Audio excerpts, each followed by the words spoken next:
Welcome to the Block Podcast. I am Chris Wells. And I'm Carolyn Wenner. We are emotionally focused therapists. And we are here to be curious about the blocks in your relationships.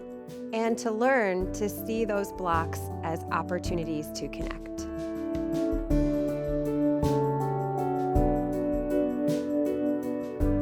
Welcome back to the Block Podcast. We are going to be talking about boundaries today. Boundaries as blocks, but actually opportunities to connect. Yeah. Yeah. Yeah. How is a boundary an opportunity to connect? Well, I think, we were talking about this in preparing for this episode, and we've shared on previous episodes. I remember, I'm going to butcher the quote, but I saw a quote probably on Instagram that said, my boundaries are really kind of an invitation to love me well, or like a roadmap to loving me well, or something like that, right? It's basically, my boundaries are my way of saying, these are my preferences, this is what feels good to me because this is what is safe for me.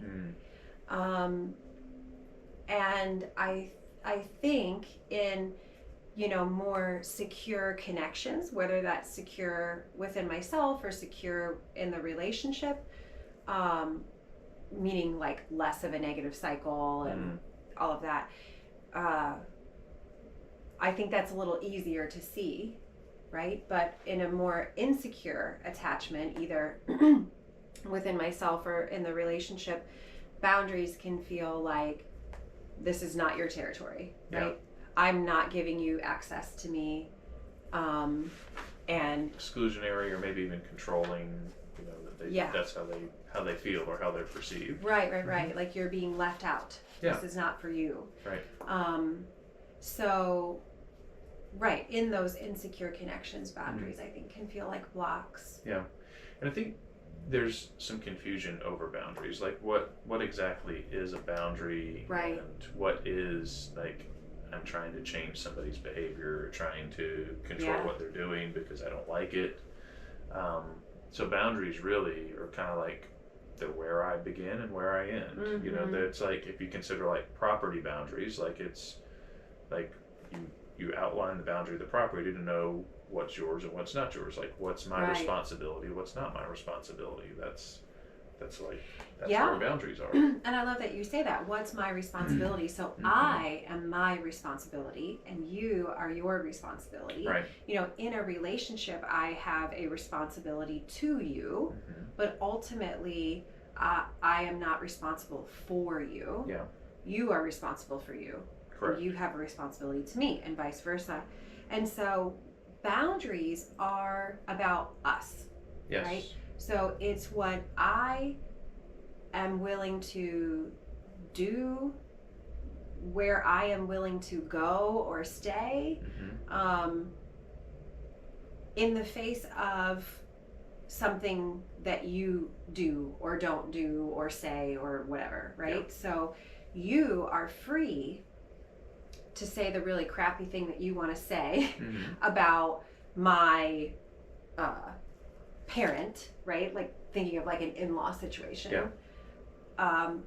But when you say that, I will kind of ask for a pause in the conversation or say I need to kind of go to the other room or something like that.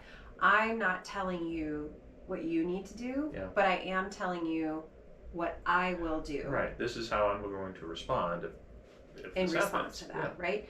So it is not really a way to manipulate you. I mean, clearly, like we said, in a secure relationship, I would hope that if I say to you, hey, I know my mom can be really hard to get along with, and she doesn't make things easy sometimes, but it actually hurts me when you say XYZ about her, right? Like when you call her names, let's just say that, when you call her names, I can very much hear your frustration, but I can't hear the name calling. So if you find yourself going to that name calling place, I'm gonna remind you that that is not okay with me. And if you can hear me and we can go back, then I'll stay present. If you can't hear me and you keep calling names, then I'm gonna say, okay, I need to leave the room. Yeah, and that says, you know, I can't control whether or not you say bad things about my mom, but this is going to be my response if that happens. Right. So that's a boundary. Right. So again, I think I got a little off on the example, but it's not meant to manipulate what you do. Right. Now, do I hope that you do something different? Sure. Yeah. But that is your choice.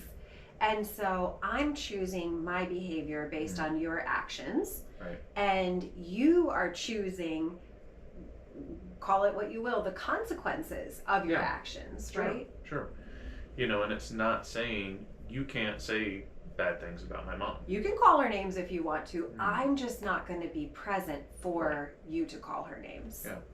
And I think that's maybe where those boundaries kind of can get confusing, or can get, you know, that it's when we say something like, don't say bad things about my mom. You know, and that's more of a controlling statement than I'm telling you what to do. Then I'm setting these boundaries of like, this is, if you cross that, then I'm going to do this. I'm not telling you you can or can't do that. Yeah. But this is how I'm going to respond to it. So those are appropriate boundaries. Those are what we should do when we set boundaries. Yeah. Because so often the boundaries they sound controlling or constricting, or like you don't want to include me in, you know, in this part of your life. Right. I think too, boundaries can be kind of on the simpler end, like preferences. You know, I'm not comfortable going to that event, you know, for whatever reason. It's not, I'm not comfortable, and if you go, I'm this, right? But like, you know, we can state a preference and it can be a conversation. I think the scenario we talked about was something more like where those boundaries we know are probably going to be violated. It's really making me think, there's a book written about boundaries by Melissa Urban. She was Melissa Hartwig. She wrote the Whole30, which is kind of like a dietary experiment reset program. And she wrote a book about boundaries, and she categorizes boundaries as green light, yellow light, red light, or green, yellow, and red. And green would be where you have a relationship where you can expect that the person is going to hear you and it's probably not going to be problematic. And I think in that situation, we're just stating a preference. Hey, I would really prefer, I'm really not comfortable going to whatever event, right? For a particular reason. That's that. I don't have to then say to you, and if you decide to go, I'm not going to go with you, right? Then the yellow is one where kind of what we were enacting, right? That it's like, I know that my mom can get you riled up, and I know that it has happened that you have called her names, and I have said, hey, I don't really like it when you call, like, it hurts my feelings when you call my mom names. And so, but that's going to continue to happen maybe because you're human, or just maybe we're in a negative cycle. And then it makes sense that I say, here's what I will do. And something else that we talked about was these red light boundaries, where, for example, if I said to you, you know, I can stay present for you to vent your frustrations about my mom, but I can't stay present when you call her names. If I was to say that to you and you were to say something back to me like, well, I don't know, you call your mom names too. Right. You call your mom names too, or gosh, you're being kind of a baby about that, or something that is, you know, kind of derogatory. Then in that case, if I know I can expect that you're going to push back, you're not going to hear me, it might even be not safe for me. In that case, I don't need to announce my boundary to you.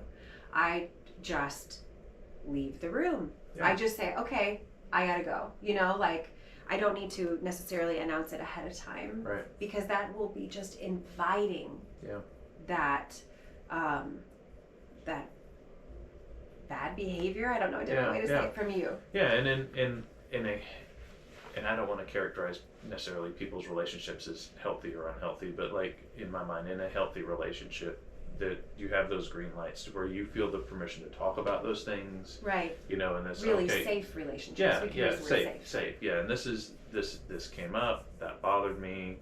You know, I won't participate in that, and we can kind of talk those things through, and they're okay. I mean, that's like the healthy way to set boundaries, or the safe way to set boundaries. But often, like when boundaries get set, it's because of repeated hurts. It maybe, you know, that it has been difficult to address those hurts. Right. You know, and that, you know, you don't, kind of like the last episode we had on apologies, you know, maybe the apologies have been rushed in the past on these things. And it's just like it happens over and over and over again. And then that's when we end up setting boundaries, or we forcefully set some boundaries. Sure, right.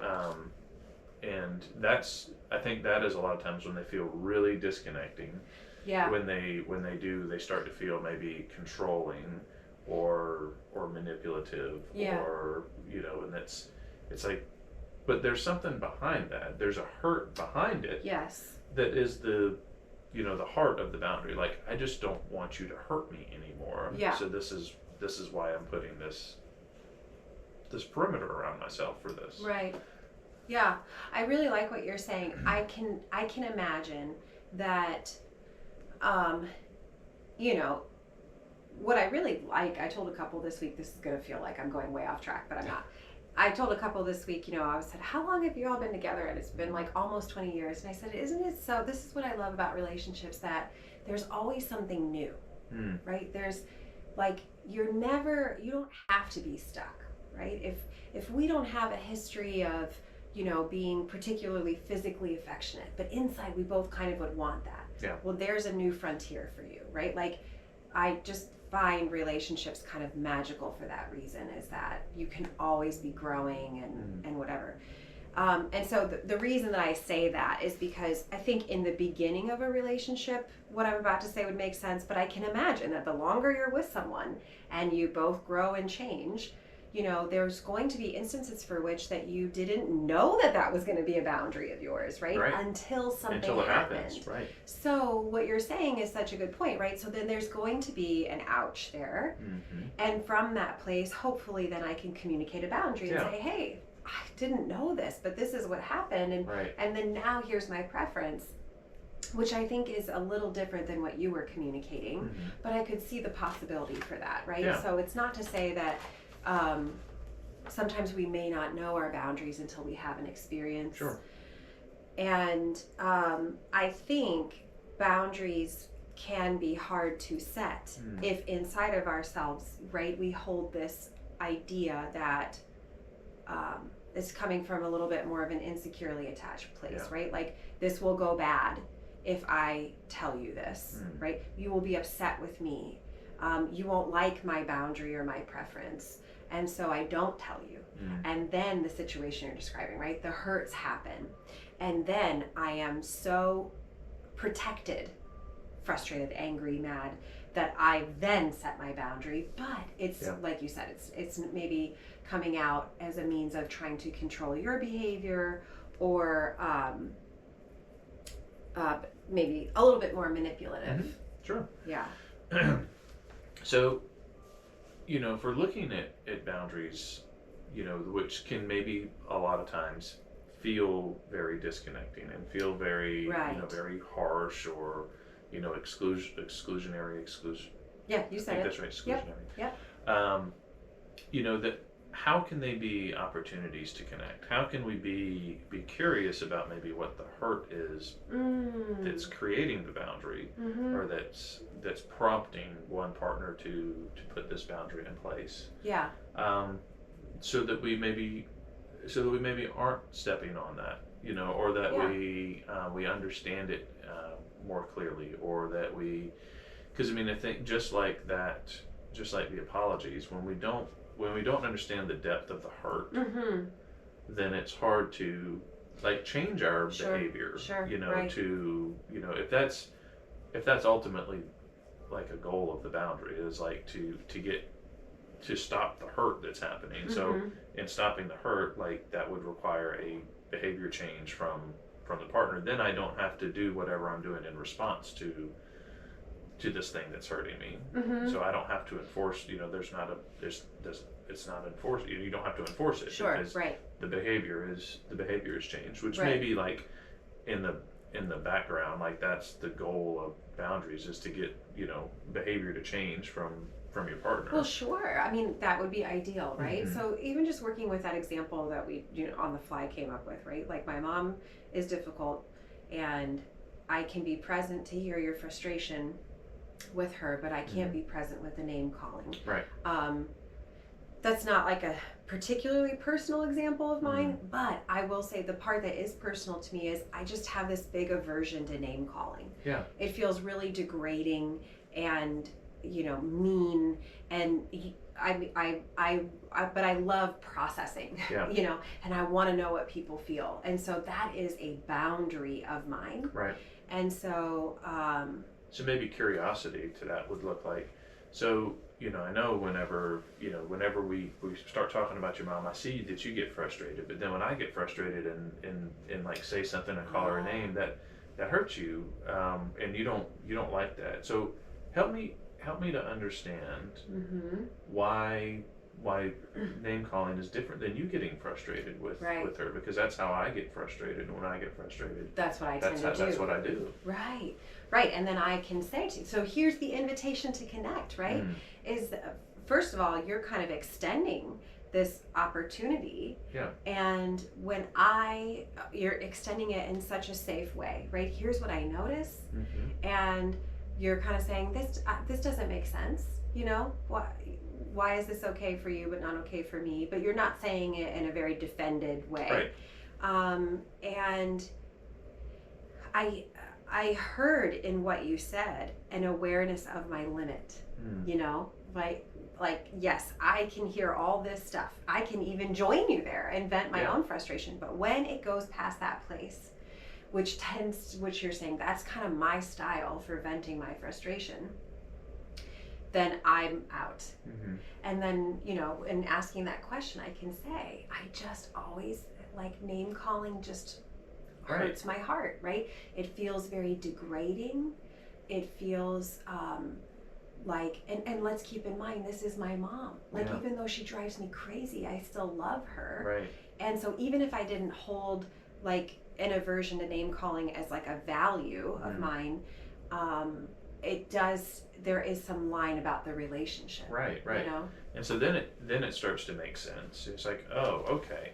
So getting frustrated is not the problem. Okay. Right. But the name calling is, and it's not necessarily even about your mom, it's just the name calling. Right. Just for me, that's my value. That's what hurts. But even if we took that out and I just said, hey, it's my mom, like there's a limit to where even I will go with that, and I just don't want to. That it hurts when that right. Even if it wasn't my own personal value, I could say that. Yeah, and it's like, oh wow, I didn't realize. Then I'll, maybe I will. I'll try to not, say that, and and then I understand maybe it's okay for me to get frustrated, just that I don't cross that line. Yeah. Right. That that's right. When you say it's okay, it's not like I'm trying to control your behavior. Right. Really what you're saying is, oh, you will stay with me up to this point. If I go past that point, you can't stay with me. Yeah. Right.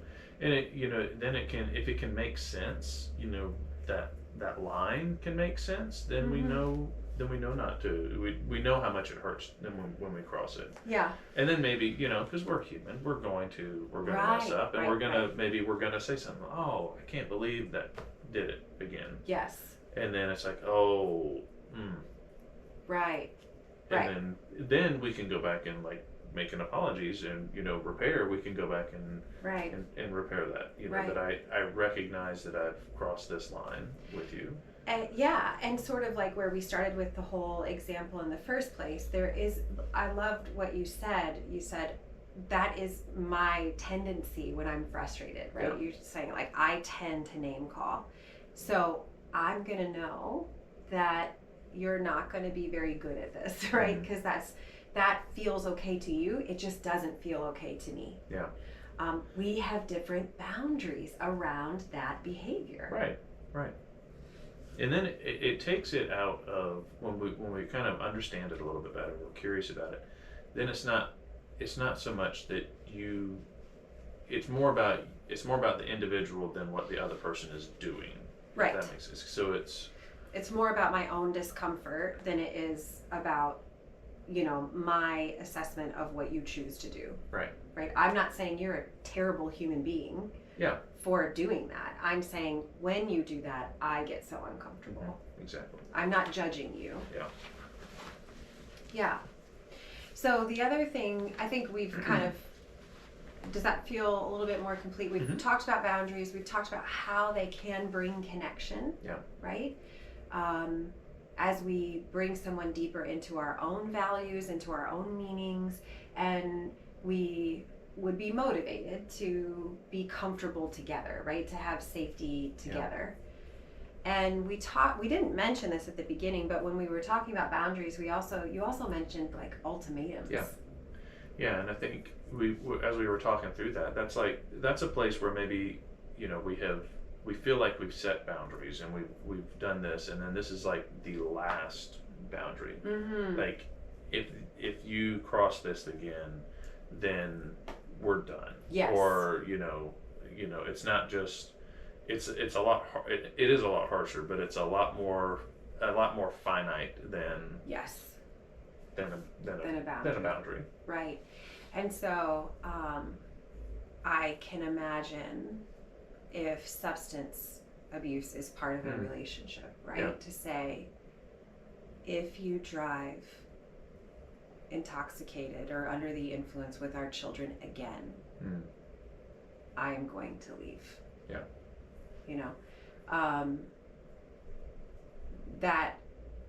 That's big, that is really big. And it's a big example. I think ultimatums are big, because we kind of call them like, that's the last boundary. Right. That's the last boundary. And ideally there would have been a lot of conversation up to that point in hopes of finding safety together. But we're kind of saying, because you refuse to find safety, I'm out. I'm done. Or this is what you can expect from me. Yeah. And it's like, maybe if you set the boundary, like, don't call my mom names when we're, if we get frustrated with this, but it continues to happen, continues to happen. Mm-hmm. And we feel like we've talked about it, then maybe there is, like, if you say it one more time, I'm gone. I'm done. Mm-hmm. Right. So, and I know I went with a big one like substance abuse, and that one, some people listening might say, are you for real? Just because of calling the parent names. But I can't know other people's values, right? Yeah. Like, that might be something. And I would imagine that if we're getting to a place of if that's the thing that the ultimatum hangs on, then there's probably some other bigger disconnection happening. Sure. Yeah. Yeah. So, using them as boundaries as opportunities to connect. And being curious about it. If we're in kind of like the example you use, when we are curious about the boundary and like what it does mean, what the value is behind it, to help us understand, that helps us make sense of it, so that it's, we can help our partners with with those boundaries. Yeah. That sharing that actually invites them in. Right. Right. That I can feel close to you within this limit. Yeah. But outside of that limit, I don't feel close to you. Right. And maybe what what gets in the way of being curious about that? Because maybe the way that the boundary feels on the other side, you know, how it could feel constricting or it can feel controlling, you know, especially maybe if the boundary is not set with that, you know, if this happens, then I'm going to do this, and then it just sounds more like you can't do that. Well, big example, but you can't drive drunk with the kids. You know, that, I mean, obviously we shouldn't do that. Right. But I mean, that's just saying, that's not like saying, oh, if you do that again, then I'm leaving. Right. That's just like, I'm trying to control your behavior. Right. You know, or, you know, you just need to stop drinking, or you just need to, well, you said what you said earlier, don't call my mom names, right? So I'm just telling you what to do. Right. I'm not inviting you in. Yeah. And sometimes even when it's said with a, if this happens again, then I'm, you know, or when this happens, I'm going to do whatever in response to it. It can feel controlling. It can feel, you know, that, well, you're trying to, you know, change who I am. Like maybe that message of, you don't like this about me, so do you like me? You know? Yeah. So it is. I think it's interesting because we use this very concrete example to describe boundaries, like your property line or the fence around your home, and yet there's so much nuance in it, right? Because the delivery matters, the relationship matters in terms of like those, you know, green, yellow, red type of, not just engagement or relationships. So it is pretty nuanced, and we want to say, when delivered with care and curiosity from a place of, here's how I can stay close to you, that limits are good things, right? That they do, they are opportunities to connect, right? Even though we're saying that's a no-go zone, it's really kind of saying, can you stay with me right here? Yeah. Boundaries. I like it. I do too. All right. Be curious about your boundaries. Yeah. Be curious about your boundaries. Maybe even being curious about, like, even like outside of, like, before we set boundaries, or when, you know, just like, what are my values? What are those things? To be curious, to have those conversations with your significant other. Right. You know, so that maybe you can explore maybe those unsaid boundaries that are there. Yeah. Be curious about their boundaries. Yeah. What do you think your boundaries are? Yeah. Be curious. If you were feeling stuck, or if anything in this episode resonated with you, where this is kind of going on in your relationship and you would like some more support through this, we've got some resources for you. Yeah, you might want the support of an EFT therapist, and you can find one in your area by going to iceeft.com and search by location. Or we would love to have you attend one of our workshops, and we will include registration information in the show notes.